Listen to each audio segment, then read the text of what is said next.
Welcome back to our Halo 4 campaign coverage for Podtacular. We are going to be covering Shutdown now, and for Shutdown we have FinalPOSTMORTEM from Fortune to Dawn, the website. Not the web series, but the website. So, welcome back to the show. Thank you. What's up, everyone? Not much. Enjoying some Halo 4, hopefully. As always, as you always should be. Yes. Taking some downtime between the Waypoint updates and during the Infinity Challenge and all the multiplayer updates to kind of look at the game as a whole. So we're continuing our campaign coverage. We're doing this alongside two other miniseries talking about the war games and talking about the Spartan Ops. So we're on our sixth mission, which is Shutdown. And this is the one where we are trying to stop the Didact from escaping Requiem. Of course, you are on Infinity now. You've pretty much been ordered by Del Rio to stand down and that you're going to be leaving Requiem after the last mission. But you have better plans, so you're actually going to stay behind and try to stop the Didact. And just from the start, we see this dialogue between Cortana and Master Chief. And Cortana starts to go into this whole ordeal about how she knows factually about some of the stuff that's going on in Requiem, and she picks out the sun in particular. And she's like, I can give you over 40,000 reasons why she knows that sun's real. But then in the end, she says that she would never be able to know if it actually looks real, like physically looks real. And then she turns around to Chief and says, before this is all over, find out which one of us is the machine. Yep. So this plays off the whole diorama between Master Chief and Cortana, and Chief being human but being more of a machine, and Cortana being a virtual intelligence but actually being more human with all of her emotions and everything. Yeah. How did you feel when you first heard that line when you were playing through the game for the first time? How did you feel about it? Out of curiosity. It made sense. It struck a chord, but it wasn't anything real shocking. The way Chief kind of reacted with just looking at his assault rifle, making sure it's all in order, and the whole he's there to do what he has to do. Kind of really reinforces what kind of relationship that they have, and at that point, you really start to see how Cortana, how human she really is, despite the fact that she's not. Yeah, to me, that line was, in a sense, kind of a perfect example of some of the issues I had with the dialogue in Halo 4. I like the line. I don't necessarily like its placement. It felt to me a little heavy-handed, like it was meant to speak to the player more than to Chief, who we're supposed to automatically kind of be as the character. So when we're playing the game, and so to me, when she said that, it kind of broke the immersion a little bit, almost like Cortana was not talking to the Chief, but was talking directly to the player, who was aware of the discussion that people have had over the two personalities of them. So I don't know. I'm obviously thinking about this one line a lot, but at the same time, I think throwing that in there out of nowhere without them having any previous discussion about it, it did kind of take me back a little bit. Actually, I think I had a little bit opposite effect, because we know Cortana's going rampant at this part, and if you read the books, you know that some of that simulated emotion is regulated by other programs that AIs have. And with that rampancy, that check kind of can go unbalanced. So it really plays into the fact, I think, that there are those kind of underlying emotions in the AI that's built directly from a human mind. And it just kind of, I don't know, it seems like it just makes the relationship between Cortana and Chief really just that much more deep, in that she's really an integral part of him, and they're almost one and the same person at this point.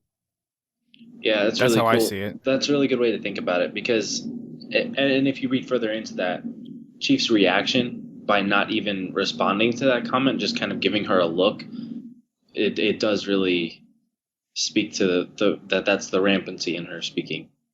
Yeah, and Chief's whole unreacting to what she said was, it just kind of hit it home, I guess, more or less, because you know at this point, and especially after the first bit that we saw with Halsey at the beginning of the game, that there are social issues with the Spartans just because that's been trained out of them, and Cortana kind of fills that void of the human side of things, what we as people would think of, what we would take into consideration that a machine usually would not.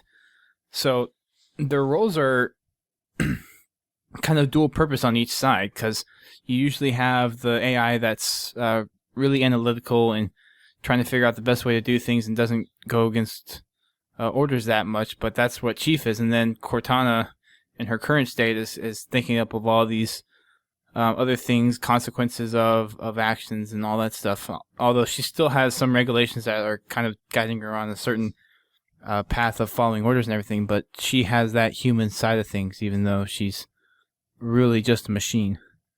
So that diorama, I don't know, it really plays to the story very well, in my opinion.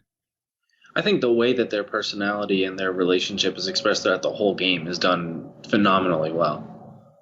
It's just like I just felt like that one line kind of took it one step above a perfect execution of their relationship, and like almost broke the fourth wall in having them discuss something that we as the fans frequently discuss.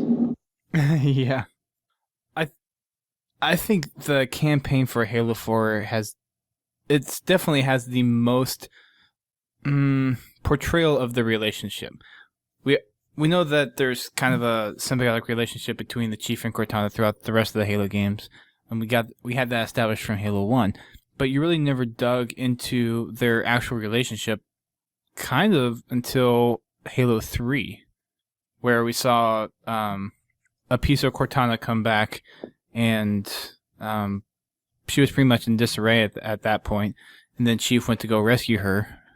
Mm-hmm. That was kind of the beginning of us seeing kind of more in-depth relationship. But then once we get to Requiem and she's going rampant and she really can't control, for lack of better words, her emotions, that's when you really start to see what part Cortana really plays in their relationship. In a way, I mean, their relationship was definitely, I wouldn't say it began to be explored in Halo 3. It was definitely being explored in the novels, even after the first game came out. I think First Strike it really touched a lot on their relationship, but not in the way that we're used to thinking about it. Because at that point, he had still received her relatively recently. And I remember it was when she was splitting off fragments of herself into the Covenant ship. And she was starting to act a little crazy then. And he had this kind of internal discussion, or he had some thoughts going through his head, like, when we get back to Earth, there better not be any issues with her, otherwise she'll be decommissioned. And he was kind of cold and just kind of completely calculated, like, I mean, I guess like the machine. But yeah.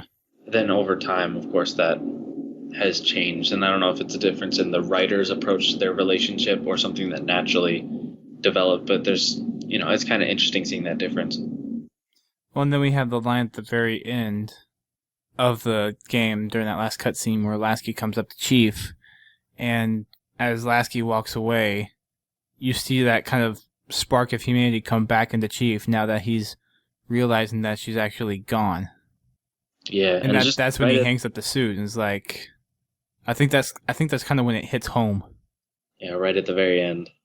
I'm really excited for Halo 5 because it's going to have the most room for Chief to evolve as a character. Like, we've had, I guess, throughout this game, their relationship was evolving, and Chief was kind of coming to terms with that and accepting where he stands in the military versus where he stands with the people he cares about, which is a small number of people, really. But, I mean, like, we saw him disobey an order for the first time in this game, and that to me, that's the biggest part of this game, is showing that he's kind of switching over more to the emotional side, or accepting his emotional side a bit more. But now with Cortana gone in Halo 5, there's so much room to explore where he's going to have to go without her, and having gone through that loss.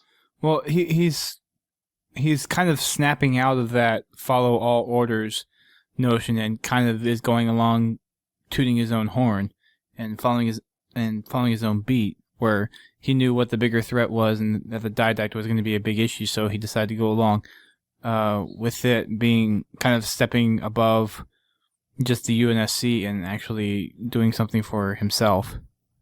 So it's... I wouldn't say for himself, but doing what he knew was right in spite of what he had been instructed to do. Breaking the machine mold and going along with kind of his gut feeling and what he knows is right. You said it better. Okay. I'll just move right along for you. Yeah. I was gonna. Yep. When Lasky comes down and he's like, "I was sent down here with orders to stop you, Chief, and in case you'd already gone, I ordered a Pelican outfitted for full combat pursuit." I love that line. Like that. Lasky is one of the coolest characters, and oh yeah, I think in any of the Halo games, I think he's done really well. And not only that, but he's one of the more reasonable characters as well. Like even while he's saying, "Chief, I couldn't do everything for you. I can't turn around the Infinity, but I got you a Pelican with a lot of ammo and everything that you might need based on your history." But even throughout that conversation, he says, what does he say? "I hope to God you're wrong about that Forerunner." And then he pauses and he's like, "Or whatever he is, or whatever that thing is." Yeah. And so it's like, I might not know fully what's going on, but I trust you enough. I can't like fully react without complete information, which I don't have, but here you go. I don't know. He's just so accepting of everything that's on the table, but doesn't turn any of the options down. He wants to help and wants humanity to succeed, and he kind of pushes in both directions with Del Rio and with Chief. I think that may part and go back to kind of what we saw in the Forward Unto Dawn web series. Just because Chief saved his life once, and now he's kind of returning the favor.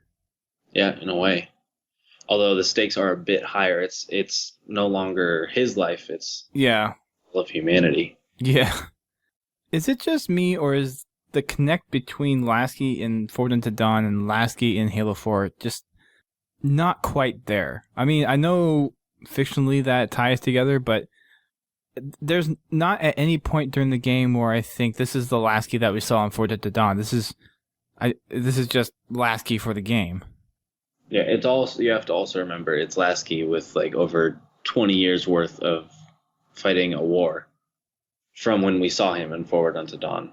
So right, but there's really no... We don't get to see his development, but the fact that there's so much time in between seeing him in Halo 4 and seeing him in Forward Unto Dawn, we know that the change in his character has to happen somewhere in then, and there's plenty of room for it. I think I agree with what you're saying, which is that it would be nice to see him kind of shift towards what we see in Halo 4. I just don't see any kind of, like, okay, I could see where Lasky did this in the game, because it's kind of similar to what he did in the Forward Unto Dawn series. I don't see any of that. And usually when you do something like that, there's kind of a crossover. Well, not necessarily a crossover, but there's some similarities that you can pick out where you can identify an older character with their younger self. And I just don't see that. I almost feel like the game was, and this was probably what happened, they probably finished the whole story and the whole game, at least, in a rough vertical slice or prototype form. Before doing the web series? So they just went through Halo 4 and they were like, oh, well, Lasky is the character that we can expand on, so we'll make him part of Forward Unto Dawn instead of the other way around. Instead of knowing that it was all going to come together in the end. That's what my money's on. In the end, I don't think it really matters again because of that kind of buffer zone of having a whole war that he fought in between. So, but I do think it'd be cool to see some of that character development. I was really disappointed when he showed up in Halo 4 that he didn't have any dialogue or indication of his allergy to the, what is it? The cryo. Yeah, the drug that stops the ice crystals from forming. Yeah, And he it's didn't. some long science word. Yeah, I remembered it for a little while. Something fan, I think. All of them in like fans or something though. I want to say tetrachyrocalline, but I'm pretty sure that's from Star Trek. Anyways, it's not like it's important. A quick Google search would probably find it. Maybe. I don't even think it's a real drug, but Anyway. No, anyway. probably not. I don't think we have ice crystal prevention drugs yet. I don't think we really need it. Yeah, exactly. I don't know, maybe the people in the Antarctic and the Arctic need it, but I think we're fine. Pretty much for the rest of the world. Yeah, but I was disappointed that he didn't have any signs of that, and he also didn't have Kyler's dog tags and the Hunter armor shard. I thought that would have been really cool if because it shows him with it at the end of Forward Unto Dawn, like right before Halo 4, and he's looking at the dog tags right before he goes into cryo. But then it never. I was really hoping that would have shown up. Maybe we'll see it in Spartan Ops. Carried over. I would really hope so, because I understand they're working on Halo 5, but you could probably get one artist to put some time aside and make a 3D model of the dog tags with the Hunter shard on it and just throw that in. I figured that would be pretty easy to do as far as just making one model. Yeah, that didn't seem that hard. Anyways, let's move on. We're pretty much past the discussion part for the opening cutscene. So what you get to do is you get to drive a Pelican in this one. Got one more thing, though. Oh, okay. When Lasky says, "Good luck, Chief," and then he stops and he looks at Cortana, and he kind of gets that look in his eye. He's like, "To both of you." To me, like, every time I watch that, I think he's got to be thinking of Kyler right then. Like, just because of the look that goes over through his face and the whole idea that he was kind of in the fight with Kyler when she died, and then he knows that Cortana is on her last leg, and she just gave that, about to give that whole line, "Take a girl for a ride," and cue dramatic music, which was really well done in that part. The delivery and the music were really perfect right there. But I just think that's a cool little connect that you can make. It's not explicit, but I didn't really catch on to that. At least that's interesting. I don't know if that's intended, but that's what I get out of it. I wouldn't doubt that it isn't. I wouldn't doubt that it is. Sorry. That's interesting. Okay. Can we move on now? After you. All right. So what you get to do is go fly a Pelican. So you actually get to do that in this game too, which is nice. There are 4 different weapons that are stocked on the Pelican. There's a saw, a railgun, a DMR, and a BR that you can use throughout the rest of the mission, because you're actually going to... The DMR and the BR? Because I sure haven't. When the saw... Well, I usually will pick up the saw as my second and leave the DMR as my primary. I honestly have not used the BR or the DMR like at all in campaign. There's so many other better weapons. Headshots, of course, you get the DMR and the BR, but I don't know. I guess just for my play style. I mean, you have 3 different enemies you can headshot with. You have the grunts. I guess kind of 4. You have the grunts, the jackals. No, sorry, 3. Grunts, jackals, and crawlers. So it's a useful weapon. The precision weapons. There are lots of times where you don't have the ammo to really pick up and keep on using the weapons, so there's a lot of times in the campaign you have to go pick up different weapons, but I don't see the point really in, I guess, not using a human precision weapon if you can use one. I guess it's just a matter of finding the other weapons more enjoyable to play with. Like, they've just got better audio and visual feel to them, even if they don't function better. That's probably why I die. I don't know. Maybe. I don't use the bolt shot. I mainly use the suppressor, I guess, out of all the Promethean weapons, just because there's so many enemies that use a suppressor. And you get a lot of ammo for it. I think that weapon has the most plentiful ammo in the whole campaign, probably just because of all the crawlers. Probably, yeah. If you have Thunderstorm on, because then every single one of them has a suppressor. Yikes. I rarely use Scattershot. There are certain situations where I'll use Scattershot. Then whenever there's a binary rifle and incineration can, I usually pick those up. So, yeah, I don't know. I mean, it's just as good as the BR or the DMR. What, the light rifle? Yeah. I can't use it that well. I really just can't. The only time I would use a light rifle is if there isn't really any ammo around for a DMR, and then I'll pick up a light rifle just because there's sections in the campaign where there's going to be plenty of light rifle ammo, but not anything else. So I'll pick it up then, but for me, I'm just most effective with the DMR. Yeah, and that's why they have so many good starter weapons, is because everyone's going to like a different one. So yep. I guess when I play, I just kind of, like, every single time I'll say, okay, I'm going to use a different set of weapons. Like, I'll use only pistols, or, I mean... Good luck with that. It's more difficult in Halo 4, of course, because you don't get as much ammo, but... I'm sure. Yeah. Moving along. Yeah. There's also a jetpack on the side that you can pick up, and then there's also a couple of frags. So that's on both sides of the Pelican. And you hop in, you go out of the Infinity, and then you start making your way towards the Didact. One of the most beautiful play spaces in any Halo game. I honestly didn't care for it too much. Oh, man. I don't think Halo has ever been better looking than that moment right there when you shoot out of the launch tube and see that whole vista open up. There were parts of Infinity that were, like, the whole jungle part was the thing that made me go ooh and ah over the game. But, I don't know. And Requiem, I guess. Organic levels can only be done so many times before that it gets kind of redundant, I feel. I mean, Infinity was amazing, but at the same time, we've had a pretty interesting organic level with Cortana in Halo 3. And then I played a lot of other games with some cool organic levels. But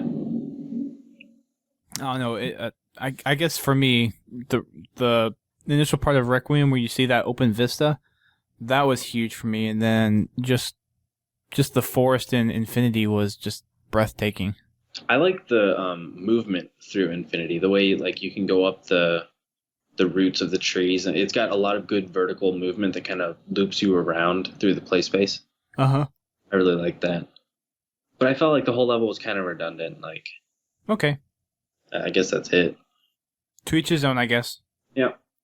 So Shutdown, once you let's try to move so long. We just spent about 20 minutes on the first part, so we're gonna severely edit this down, right? No. That would take a long time. You done co-op in the flying the Pelican, like, just in general, messing around in that area at all? No. Because we did that for a co-op night once, and I did it another time before that with Lionheart from HBO. And we found out that there's so much fun stuff to do with the Pelicans. If you have, even with just two people, you'll have one person in the cannon or in the side gunner seat, and they can hop out and use the jetpack to, like, walk around on top of the Pelican while you're flying around. Really? And using the momentum, if you're careful enough, and if your pilot is careful enough, you can slowly accelerate with the Spartan standing on top of the Pelican, and then end up, boosting at full speed. And then if you instantly stop, or stop as quickly as you can, this Spartan on top, whoever's on top, will just go flying. Whatever take you. You can literally cover, like, half of the map just by doing that. Whoa. We came up with all these crazy mini games of, like, trying to launch a Spartan to the platform that you're supposed to go to from the very beginning when you exit the launch tube. You can do it. It's really hard. You have to feather the jetpack like crazy. And then we had a full party, and we went up above the area with the Phantoms and had each person drop down from above directly on top of the Phantoms and kind of ride them. And it's one of the coolest Honestly, it's one of the coolest Halo experiences I've had, having a jetpack and dropping down through empty space with your enemies flying around beneath you. It's really cool. And as we were doing that, I was thinking like, wow, it'd be really cool if they kind of worked this into a campaign sequence somewhere where die after falling too long and you just have to maneuver through these obstacles yourself instead of in a cutscene. That would be really cool. And it actually would have worked really well for the end of this level where you have to jump onto the liches. Thought it would have been awesome to actually have the player do that themselves. Once I found out that you could do that. I'm not sure how you would execute that, though. I mean, it would have to be very... It'd be like a slalom run. Yeah, more or less, but just straight dropping. So instead of having Chief diving headlong, maybe you put some Forerunner structures in between that you have to dodge and they're moving around, and your target is a lich at the bottom or something like that. Maybe. I could see you doing that for maybe 20 or 30 seconds, but don't make that thing too long. It wouldn't... No, it would have to be short, because you'd run out of space, first of all, but... Well, and then attention span. That's interesting. Actually, it'd be really cool if you could use thruster packs. Instead of a jetpack, you use the thruster pack. Oh, goodness. Maneuver around that way. That'd be Skoosh. Yeah, I would have fun with that. Interesting. I'll have to give that a try. Either way, I think Halo needs more vertical campaign sequences like that, because it was really cool. You should try it out sometime. Okay, I think I will. So, when you're outside, you have one of your first two objectives is a tower on the right or the left-hand side. And you can pick which one you want first. It doesn't matter which one. If you do the one on the right, it's going to be the one where there's the 3 attenuators that you have to go take out. I didn't even pick which one to go to first. Huh? I didn't know you could pick which one to go to first. Yeah. Wow, shows how much I know about Halo. Yeah. So, well, whenever you get the 2 objectives, you can just go whichever one you want. Huh. And then if you go to the one that's on the left, that's the one where it has the bridge that moves across, and you have to do the old Halo 1 trick and stand in the beam. Yeah, with the gondola. Yes. So it's like the Halo 2 gondola with the Halo 1 beam pulse. And then something completely new. So yeah, the one on the one with the attenuator, when you first go in, you have to kind of fight through a few crawlers. Well, okay, let me back up a second. Around each tower, there's going to be a group of not pelicans, phantoms and banshees. It's probably a good idea to take most of them out on your approach, and then you can land when there's only a few left, but you can kind of fly in there, just all in, and then jump out and then try to run your way up to the door without dying, if you want. Kind of difficult to do on Legendary, though. Yeah, but that Spartan laser is really useful in the Pelican. And I don't think there's actually any Banshees. I haven't seen any, at least. Is that a Spartan laser, or is that a railgun? I'm pretty sure it's a Spartan laser. I thought it was a railgun. It sounds like a railgun, but it charges up like a Spartan laser. Well, because when Cortana's doing her checks, she mentioned something about rails. I think that's the turret on top that the second player can use in co-op. No, because she mentioned something about auto cannon or auto turret, and then like a rail cannon. So I think that's actually a railgun, not a laser. Huh. I'm not sure. Because a railgun makes more sense, to be honest, on the Pelican. Well, I don't know. If you think about how long we've had the Spartan laser technology, it wouldn't take, at that point... We've had the railgun technology longer than the Spartan laser one. Yeah, that's true. But I'm saying it would make sense to have a Spartan laser on a Pelican at this point, an upscaled version of it. But I don't know. Okay, maybe. The beam is red. I guess it does have the same kind of reticle as a Spartan laser. Maybe it is. Maybe it is. I just always thought it was a railgun. I can listen to that sequence again. All right. So if you go back to the attenuator one on the right, you have 3 different stations you have to go to, and at each one there's going to be a group of enemies that you have to fight through to initially get there, and then once you take out all the Prometheans around the attenuator for that part. And then you can destroy the little energy orb that you need to take out to take down the rest of the tower. After you do that, you're going to have another wave pop up. And each one of these waves has at least one knight, I think one watcher that the knight usually spawns out of his back, and then 3 or 4 crawlers. So hopefully that kind of gives you a heads up. Then you make your way over to a second one, do the same thing again, and then you make your way over to a third one, and you take out the tower. For the... I think it's the knight that's... Like, if you're first coming in, the knight that's on the right side of the attenuator, that has a scatter shot. So that one you need to kind of pay extra close attention to. And then whenever you're... I think after you take out one of the side ones, a watcher will come out and spawn a turret down on the bottom below where you first came in. So whenever you go for the other side one, that turret will kind of shoot at you. So you either need to take the watcher out first or take out the turret before you try to take out the second side one, whichever order you do it in. Personally, I find the back one is the easiest one to take out. So whether or not you want to save that for your first tower that you want to take out or your last tower is up to you, really. I didn't know if you wanted to talk about the first 2 Didact lines.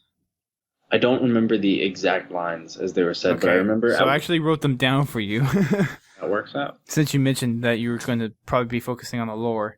So Yeah, go for it. The first one is, the others scattered like embers over sand, and yet the Librarian's champion is unmoved. I love that. I love how he refers to him as the Librarian's champion. Like, if you really stop and think about that, that's got a kind of cool connotation to it, I guess. So I think he pretty much saw from the very beginning when Chief kind of released him that the Librarian placed a marker in him. I think at this point he has a way to pretty much figure that out. How do you mean? Well, so if you've read the Forerunner trilogy from Greg Bear, you know that there's the Librarian planted Goss and some of the humans, and I'm wondering, since, and just with the Didact being the Librarian's husband and all, that he can probably pick up on the Goss whenever it comes around. Because I'm pretty sure he knew at some point that the Librarian still had plans, and that she would be doing something later down the road, even though she wasn't around anymore. You know what I actually think it is? Because the Gaosh is something that's implanted at a genetic level. So it's, obviously it would get passed down through the generations within the DNA of the species itself, or the gene line or whatever. But she also mentions that she planned it out so that the Ancilla technology of humanity would develop along the lines that she guided it to. Kind of implied that it's creating Cortana, and then that she planned it out for Chief's armor to develop the way it did, and the Spartan augmentation, which again we didn't get much explanation of how the heck that even makes sense. That brief time with the Librarian was not too in depth. No, and I wish it was. I don't know. That's all the interesting stuff about the universe to me, is like everything that happened 100,000 years ago fascinates me. So how the Librarian, this individual, could be so intelligent and so thoughtful to plan stuff out for 100,000 years doesn't make sense yet, but I want to know how that worked out and what exactly her plan was. Exactly. But she said that she planned it so that basically Chief would occur, I guess. Right, but the timing wasn't exactly right. Mm-hmm. According to her, too. Wait, from which line do you get that from? Didn't she say something that, along the lines of, there was something that happened that she didn't expect when she was talking with Chief? I don't remember the line specifically. But it was during that conversation with Chief where it seemed like she had it planned for humanity to come up, but something the Didact did was something that she didn't quite foresee, and now there's an actual risk of something happening, the Didact doing something that should not happen. Okay, so we took a quick break and we looked up the line. Actually, Postmortem looked up the line, and I just kind of listened in the background. But what the librarian ends up saying is that why don't you explain it, because you're probably better explaining it.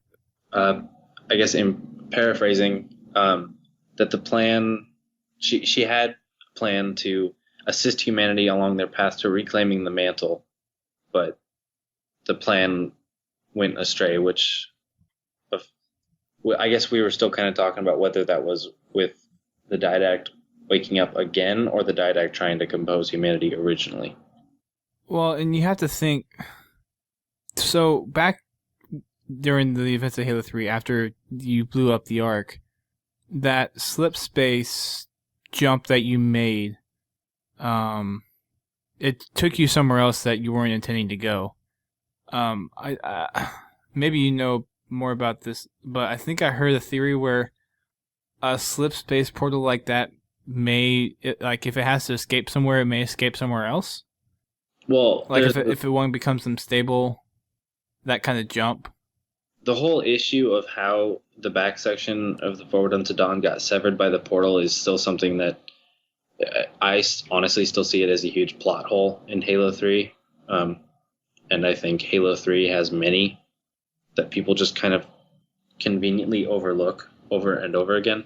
I've got a lot of issues with Halo 3's plot, but if you look at how the portal supposedly worked, if you think about the portal as kind of a bubble existing in space, with one half of the bubble at Earth and the other half of the bubble at the Ark, but it's still kind of one contained thing with, some transition time in between for the actual traveling through slip space, but more or less, that's how it would function.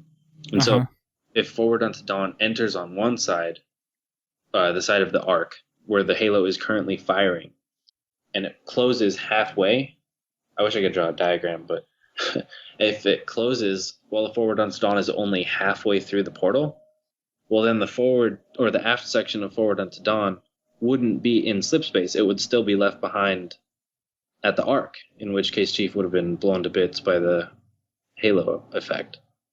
So the portal would have literally had to shut down as the Forward Unto Dawn was exiting slip space at Earth. He was that close to being home, and it shut down right then. Because we know it takes, I guess with Forerunner portals it's different, but at least we know with human technology it takes months to travel through slip space depending on the distance. Right. I guess there's no exact estimate of how long it would take, or at least not yet. As far as I know, Loftus hasn't done that yet, but we know the Forerunner ones are much faster. But either way, there would be some travel time in between, especially going out of the galaxy. I kind of take a page out of the book of Stargate, which I haven't seen. I'm ashamed to admit. It's a good TV show. Yeah, I watched the movie and I thought this is dumb, and I never tried the TV show, so I gotta go back. The TV show is brilliant. I really, really love Stargate. I'm working my way through Star Trek right now. I'm in The Next Generation, and I can only handle one really big sci-fi show at a time. Yeah, I started watching Star Trek, like the one with William Shatner, that series a while ago, and I almost got through the first season, and then I just kind of stopped. Yeah, it is a bit of a grind because it's very dated, but yeah, and the effects on it are just so cheesy. But I love Star Trek because every single episode that you watch is almost like the foundation of a bunch of different science fiction ideas that you can read about or watch today in different movies. Like, I grew up a Trekkie. Yeah, there's like a Star Trek episode that is more or less the Flood. Really? Yeah. I probably haven't seen it then, because it doesn't ring a bell. I think it's from a third season or something. Okay. I'm not a hardcore Trekkie, but I like the science fiction stuff, so I like the philosophy in it. All right. Yeah. Halo. Well, I mean, yeah, Stargate's, in my opinion, is really good. There's some people that argue that once Richard Dean Anderson left, it kind of fell down a little bit. It was still a good show afterwards, but they were just kind of running out of content. and just the personality that Richard Dean Anderson brought to the TV show was kind of unique. But the Stargates, you were gonna. Oh yeah, so there's a couple of there's not many instances of this happening, but I believe like whenever a Stargate portal, like if it loses power on one end, it will there's the possibility for it to abort not cleanly, at least with the Earth Stargate, because the dialing system on Earth does not use a DHD, a dial home device, which is the main console that you can actually use to dial up the Stargate without having to spin the wheel like they do on Earth. And that DHD actually has a power supply that will actually power an incoming wormhole. If the ascending side actually cuts it, it'll keep the portal open long enough to actually receive the rest of the package that's coming through the wormhole and then terminate it cleanly. But on Earth, you can't do that because that power supply doesn't exist.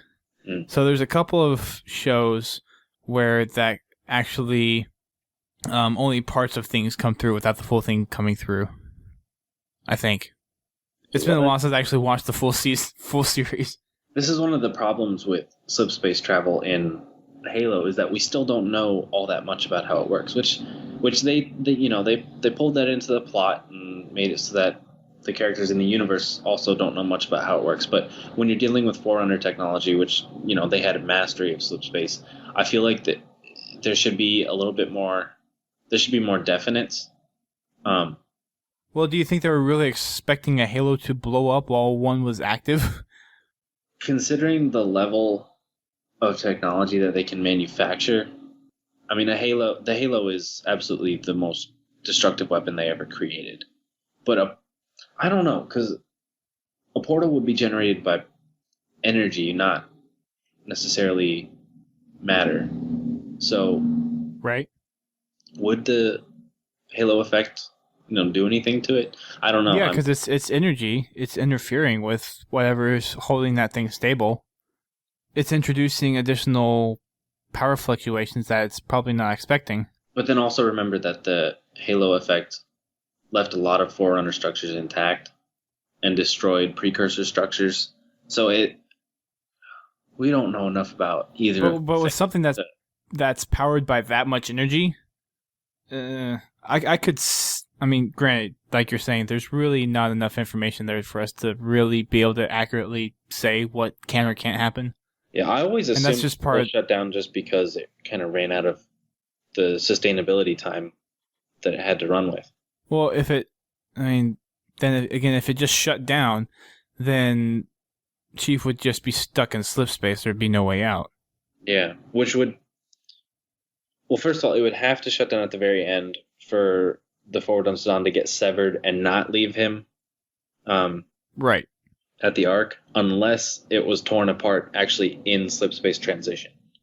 But I don't know anything that would cleanly cut it like that, as far as like structural stress, I think it shut down at the last second while he was still in slip space, and then as the portal shut down, he was still traveling and got spit out somewhere else. So I know we're getting off topic here, guys, but another page that you could take from Stargate is there's times where if you introduce a power overload to a Stargate, it will jump to a different Stargate. The wormhole will appear to still be open on the sending side, but the receiving side will jump. See, I think there's some sort of guiding factor to what led Chief towards Requiem. I honestly do not think that it was completely by chance that he just happened to stumble upon the one place in the entire galaxy that the Didact was sleeping. I think something had to have guided him there, and I don't know what, and I don't know why. Well, going back to the whole thing that started this discussion, could that circumstance be that part of the complex thing that the Librarian wasn't expecting? That I thought about that, but she wasn't expecting the Chief to be there that soon? Maybe. Or in that regard, and then having rescue come and actually get into Requiem without... What if she had some sort of system put in place that the portal technology would, or this is a bit of a stretch, I understand that, but say the portal technology can recognize the sort of humans that are going through it, similar to how Guilty Spark scans the Autumn in the beginning, like some sort of scan that would reveal the history of humanity, or at least the history of the individual. It would recognize that he has an augmented physicality, power armor, and an ancilla, and say, oh, humanity has reached the point where they've attained the mantle, so time to redirect them and wake this guy up. But it was just Chief that got scanned, and the system falsely assumed that all of humans were at that point, basically at the point that the Forerunners were at when they, activated the halos. Yeah, that's possible. I mean, we could list off a whole slew of possibilities, and they could be possible, right? Yeah, rampant speculation inbound. Yeah. Dave and Danny are going. Well, it's already happened. So okay, let's move on. The second line that the Didact has, and I guess we'll kind of briefly go over these. But the second one he has, if you're in the right tower, it's like as you're exiting, or actually if you're in either tower, it's as you're exiting. He says the mantle of responsibility for the galaxy shelters all human, but only the Forerunners are its master. Yeah, which I think is just kind of an extension of this whole attitude throughout the whole game. Yeah, the Forerunners are the rulers of the galaxy.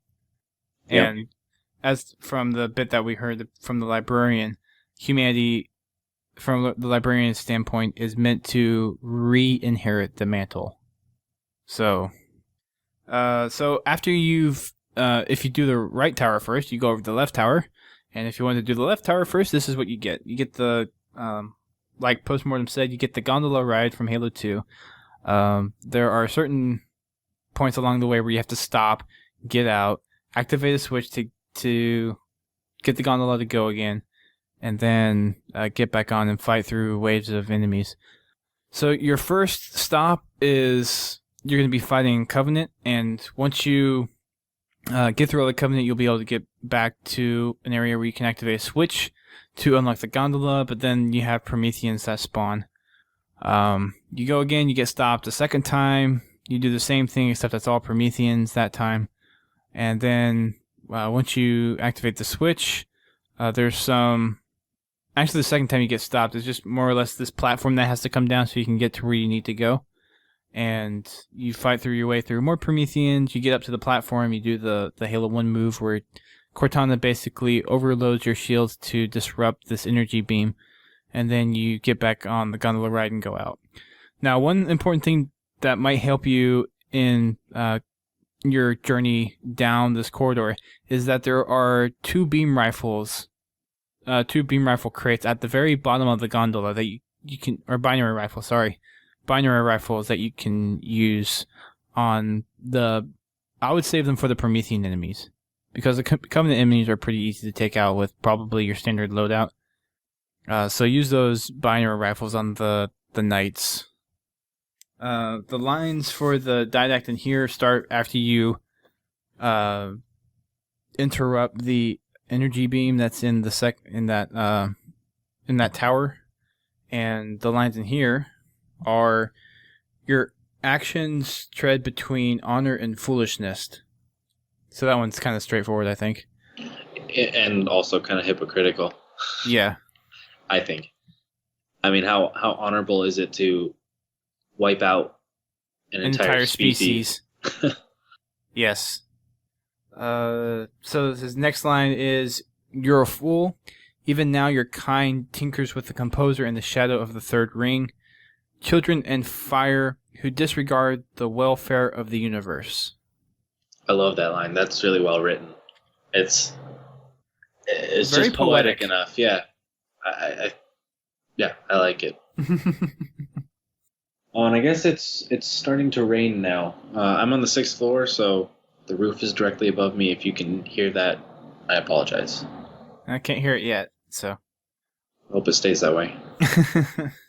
So at this part is a little interesting too, because we heard from the Librarian earlier that we're supposed to kind of inherit the mantle and kind of take our rightful place as well, I don't know if it's necessarily rightful, but take our place as kind of caretakers of the universe, and the Didact here is pretty much saying what you guys are doing with the mantle is going to end up in you doing things that you don't even know that you can do and are going to have dire consequences in the end.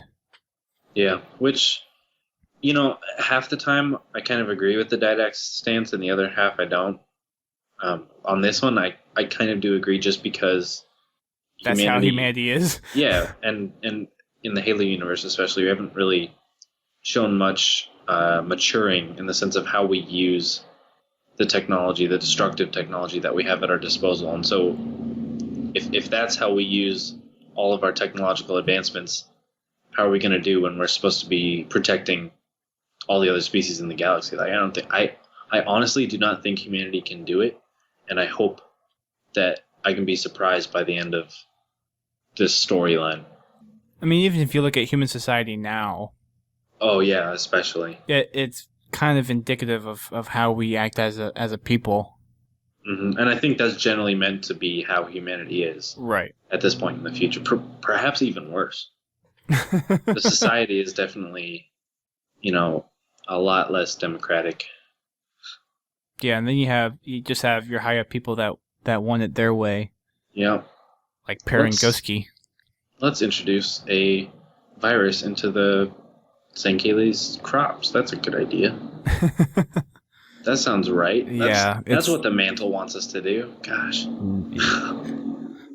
I wonder if and when we have access to the domain and the mantle, there'd just be kind of this wide awakening among humanity.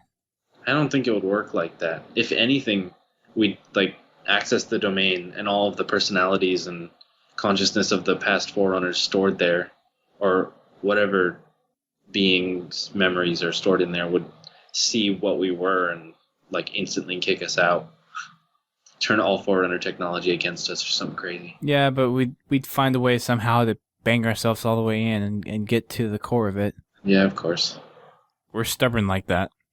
It's going to end up being Cortana. It'll all be her fault. That's where she is. She's still stuck in there. True. There's that whole conspiracy thing too. If that's true, which we've talked about. I hope she just stays in there until the end of the next game, because it will be interesting to see a whole game without Cortana. And not like Halo 3 was without Cortana, but I mean literally no Cortana until the very end. I think she has to be in the Halo game. I mean, depending on what form she's in, I mean, that may be different. I would say keep it to the very end of the game, maybe even after the credits or the legendary ending. But I just think from a design standpoint, from a writing standpoint, it would push everyone at 343 Industries to do something that definitely had not been done before. They would have to get really creative with how to kind of fill that gap. Oh yeah. And yet also make it intriguing and engaging for the player. It would be really risky, and honestly, it'd be very, very risky. The easy route is to just bring her back and fill that hole that everyone's used to and comfortable with. But I don't like it when game companies do that. I want to see people step outside their comfort zone and take. Well, they do have to make money. Yes, but at this, does anyone really think the next Halo game isn't going to make more money than Halo 4? Probably not. Given the rate at which it's been increasing, Halo 5 is going to be a hit no matter what. So why not take a risk? Why not? 343 Industries has already kind of solidified their reputation. I say this is the time to do it. You have a point. I could side with that. So I hope they do. I know they've got everything planned out already, but my fingers are crossed. All right.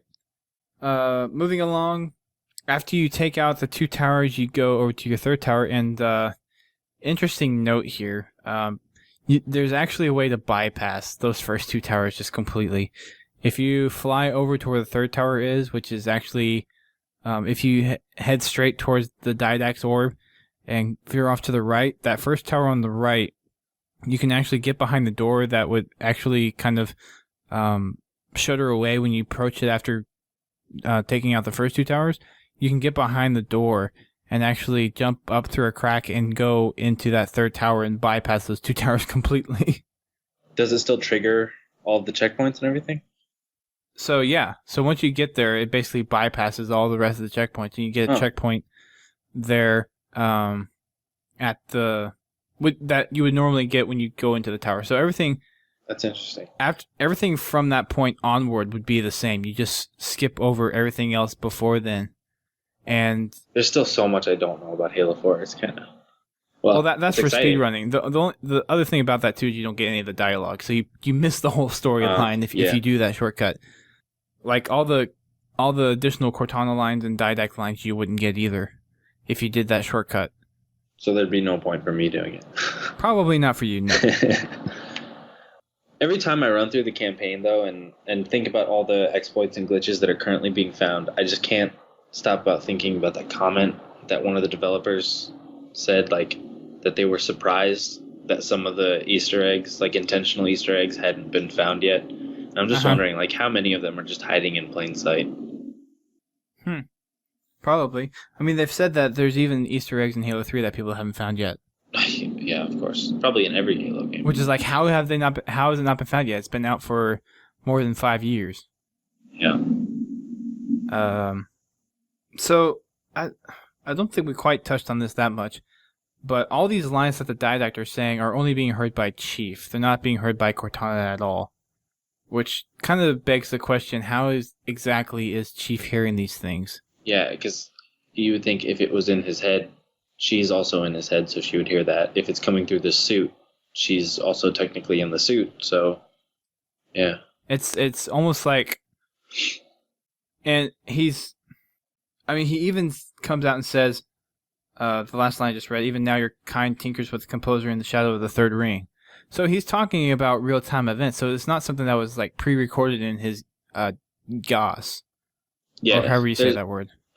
There's so many different ways that people say it. I say Gaosh just because that's how Tim Dodaba pronounced it for the terminals, I think, and maybe in the Primordium audiobook, but I don't remember. I just say Gaosh. Okay. But I just lost my train of thought really badly. Talking about how Chief hears Didact. Yeah, what was I going to say now? Damn. I mentioned something that it can't be his GOS because that means it would have had to be pre-recorded, but he's actually talking about lifetime events. Yeah, because if it were a Gaosh, it would still be limited to everything that Chief is seeing, and Chief at that point didn't even know the third ring had been found by humanity or that Ivanov Station had been built and was there. So it's not, or even would know what the composer was. Yeah, so it's not something that could have come from 100,000 years ago, because obviously humanity wasn't at the third ring yet, and then it couldn't be a Gaosh because Chief didn't know that. So that line confirms it like outright. Yeah, don't exactly know. Well, unless part of his Gaos was that the librarian knew where the composer was going to be, and at some point it would be revealed to him. But I mean, that's stretching it a lot. That's a real stretch, because they say that Infinity moved the composer, I think, from one location. I guess they just moved it from 03 to Ivanov, but either way. Yeah.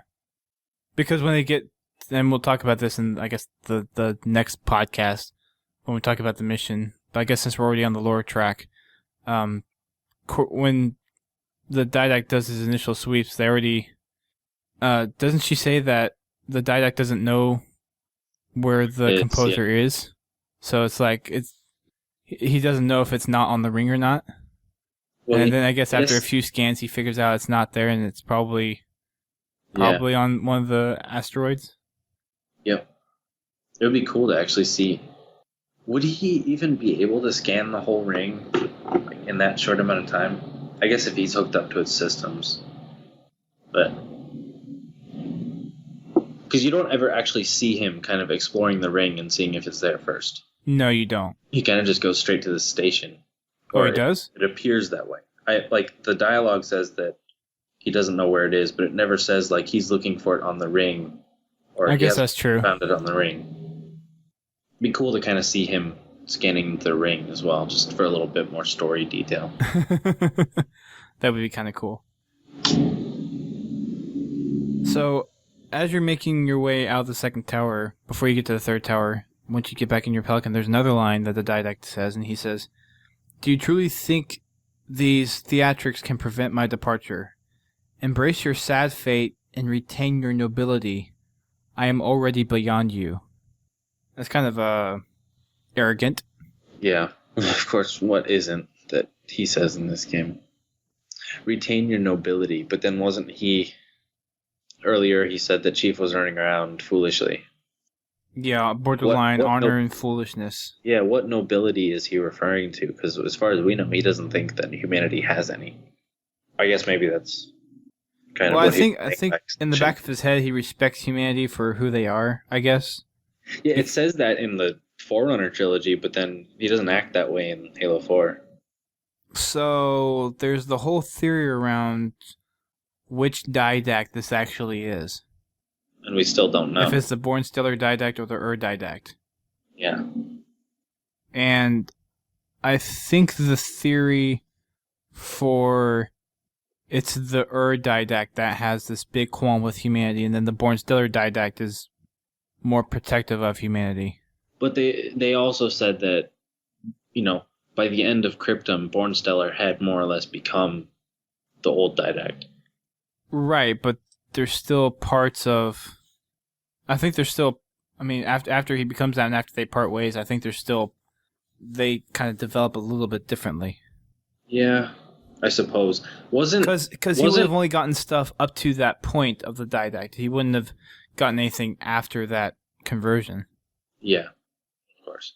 So maybe there's something else that...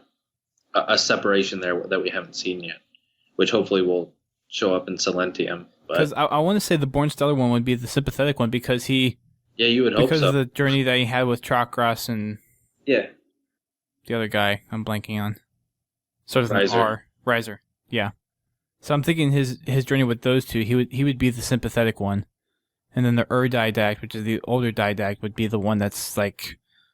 You compose also, all humans. You also have to think about it. Didn't they say that Born Stellar was only like 20 years old? I think there's one line in Cryptum that... Yeah, he was really young. Yeah, that puts him at that age. And as far as Forerunners go, 20 is really young. If you were to absorb another person's experiences and they had 10,000 years of experiences or more and you just had 20, like which one do you think would be the more dominant? The older one. Yeah. So... And it essentially became that. Yeah, so I don't know. I think Born Stellar is going to... I mean, it depends on which route Greg Bear goes and 343 Industries goes, but if you think about it logically, Born Stellar is more or less just gone. 20 years versus more than 10,000 years. It kind of... Well, we do see parts in the book where there are pieces that remain. He's not completely gone, but he's very much pushed to the side. Yeah. But there are still memories that we don't see these really pop up. Well, do we see in Primordium? I mean, I know the Born Stellar Didact comes to rescue Chakras in the end, but he never really acts as Born Stellar. He's always the Didact. And I think Chakras kind of had this internal dialogue about that, like accepting that he was no longer Born Stellar. Yeah. I can't remember if there was anything specific that it was talking about the Born Stellar Didact thinking of just coming to rescue him specifically because he remembers who he was. I think the Chakras memory was more based on his appearance, not necessarily his actions per se.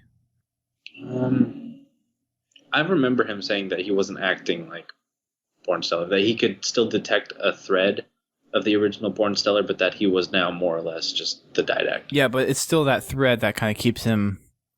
That still makes a distinction. I think it's that thread that, it's pretty much not there if you don't know it's there, but I think there's still part of that Born Stellar that's going to stay there. Yeah. Oh, I mean, I hope so, because we need something to differentiate the two. Yeah. So the last line from the Didact is, You will relent, human, or you will perish. All in life is choice, and your time to choose has come, or your day to choose has come. Not like Chief hasn't had to choose before now. Well, so in talking and throughout the rest of the show, and the discussion we had at the very beginning, Chief isn't a typical human in the fact that he weighs emotions into his decisions. He's already made up his mind on what he's going to do, and he's going to do it without second thought. Where if it were you or me, at that point you'd be like, okay, what am I really doing? Mm-hmm. And at that point, that's probably what Cortana would have probably had some rampant part of her thinking that same thing. It's like, okay, what are we really doing here? What is going to be the consequences of our actions if we go through with this? So, just a side note. So after those lines, once you do get to the third tower, you will go in, and there's going to be a bunch of different platforms shifting, and there's only a few that go down, and then you have to fight your way through some Covenant. There is a terminal on here. The terminal is located on the second to last little circular platform before you go towards the hunters. Instead of going in that hunter direction, you want to go to your left, and behind the stack in the middle there, that's where you're going to find your 6th terminal. Is that where 6 is? I don't actually know the number because I don't watch the terminals. 6th terminal. Yeah, so that's going to be just watching them online. All right, so that's going to be your 6th terminal if you've been doing them in order. Because there's one on Composer, but there's not one on Midnight. Or is there one on Midnight? No, I think there's one on every level. Is it one on every one except the first? Yeah, pretty sure. Yeah. Okay, so it's actually going to be your 5th one. No. Sorry. The first one was in Forerunner, wasn't it? No, there was one in Requiem. Where was that one located? I'm trying to remember. Near the very end, under that, under the bridge up to the elevator. Oh, right. Okay. Yeah. So, sorry. It'll be your 5th terminal. And then once you get to the hunters, there's an achievement you can get. And the achievement is called Explore the Floor.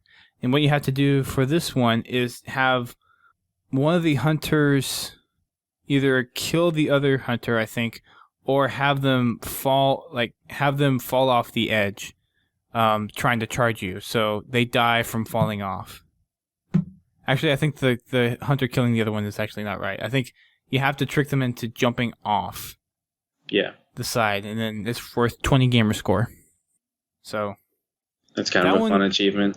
That one was one of the more difficult campaign achievements for me. Really? It just took a long time to get to tease them off the edge. I guess I was doing it on co-op, so it was a little easier. If I died, I'd just respawn and no one else was touching them. So, well, like I would have a jetpack, I would have one charging me, but they would stop right before they got to the edge. Yeah, they don't lunge very far forward. You have to already have them pretty much on the edge before you dodge to the side as they're coming at you. They have to be doing that running lunge thing, or else it won't work. So I found that one to be one of the more difficult ones. And then after that, you go up to the top of the tower and you plug in Cortana, and she's gonna try to rearrange all of the towers that are around there, kind of providing defense, and try to entrap the Didact before he escapes. And instead of that happening, she kind of breaks down, and then all the towers that she has in control of just decide to kind of fall apart. I didn't know if you wanted to talk about her dialogue here either. Well, more not just the dialogue, but what I find really impressive about this sequence is it shows the absolute level of power that Cortana has. And if you think about what she would actually do with that in a full rampant state, if she were in systems back on Earth, or even in any Forerunner system in general, like how destructive could that be if we can see her using these massive towers in such a way, like literally as just brute force instruments? Do you think, just pure speculation here, do you think that master kill switch that Halsey knows about every smart AI that's ever built, Do you think Cortana would be able to bypass that in her rampant state? I would like to think that she's unique enough to know how to bypass that, but I don't know if that's a realistic way of looking at it. I think from a character standpoint, it's better to have the characters you're familiar with be a little bit more important, I guess. But all right, just food for thought. At the same time, she is still an AI and still probably has all those that base code. So yeah, let's see how well Halsey made her baseline code. Yeah. Okay. There's all this talk of her being so unique in the game, and there's not actually much exploration of that in any of the expanded fiction, except a little bit in Halsey's journal. Well, and the kind of relationship that she has with Chief. Yeah, of course. The whole thing. The emotional side of Cortana. Yeah, but from a physical, I guess, technological standpoint, they have all this talk about Cortana being the most advanced AI, which wasn't brought up until Halsey's journal and then Halo 4, so still a bit to explore there. All right. And then after she kind of fails, Chief decides to do something very probably brave and stupid at the same time and boards a Lish that is going to be jumping alongside the Didact as he leaves Requiem and goes towards Installation 03. And once they get out of Requiem, Chief pretty much buckles in under kind of, I guess, one of the Lish's fins as they go into slip space because he doesn't have time to really get inside and take out the Covenant that are in there. So he pretty much just buckles down on the external hull of this Lish before the shields go up. And then they jump to Halo Installation 03, and that's the end of Shutdown. Yeah. Then cue Star Wars music for the beginning of the next cutscene. So this was a pretty interesting level, just in terms of seeing how the Didact feels about the situation, kind of seeing what his motivations are, and then getting a deeper understanding of Cortana's relationship with Chief and her rampancy. So there's, in terms of like gameplay and actual, I guess, military things that are going on in this specific mission, there's not too much there.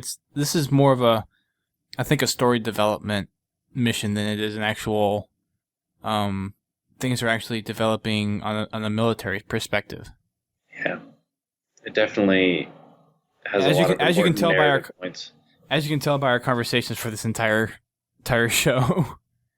So, sorry again, guys, for the long show. I know you guys are probably some of you are probably really enjoying it, and some of you are probably dreading it. It's like, just give me tips on how to get through. I think from some of the past ones, you've seen some of the variety of how some of these shows are going to be, and this one just happened to be very, very story focused.